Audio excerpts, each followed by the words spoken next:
Shout out from Kesha on how hot the weather is here. I know. Well, it was so cold in July, Neville. We saw a bit of a warm-up toward the end of the month. We had a few consecutive triple-digit days. You know what today's high was? Take a guess. 99? 99. Put it there, my man. You told me. Maybe you were paying attention sometimes. All right, so we'll start with clouds and radar. I want to show you the overcast trend for the most part. We had a few showers earlier this afternoon and evening. Daytime heating brought us severe thunderstorm warning in Milan, brought a flash flood warning in Gillespie and Kirk County. And now it's just dry for central Texas. Cooling down tonight to the 70s across the board. I have 76 for your Sunday morning. Kicking it off in Austin, 75 in Georgetown, 71 out in Gillespie, 72 degrees in Mason. By the afternoon, 99 degrees.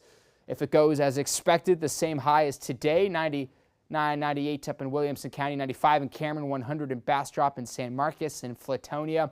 We could very easily reach the triple digits, especially without the rain chance for the most part, just 10%. Overall, very minimal coverage, if any. Most of us staying dry tomorrow from the 70s to the upper 80s by lunchtime, 97 by 4 p.m.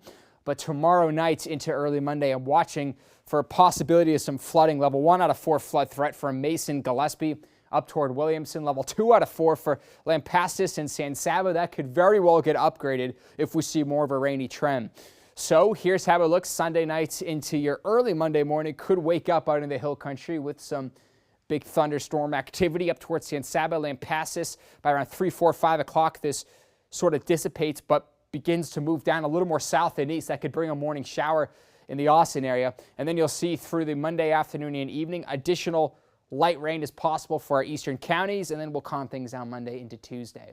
So let's talk about rainfall totals, because this is not a set in stone number. We're looking for the trends here. This one computer model saying, hey, east of I-35, a few tenths of an inch to over an inch, and then west of Austin, look how Austin's right in that 0 zone.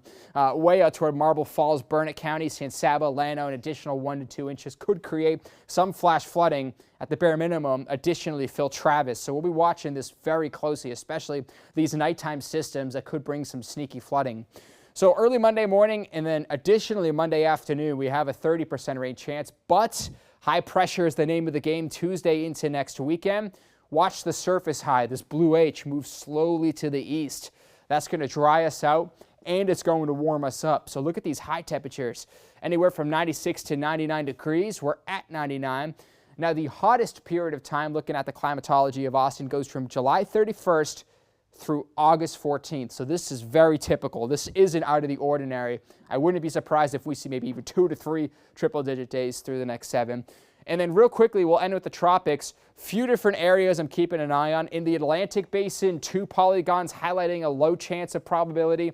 And then the Eastern Pacific, more of a moderate and high chance we could see our next named storm. In the Atlantic, that's Dexter. Pretty cool name for a tropical storm. We'll see if something gets squeezed out here in the next 7 days. Overall, locally, just some rain for Sunday into Monday. Mostly dry and warming up with triple digits next Friday.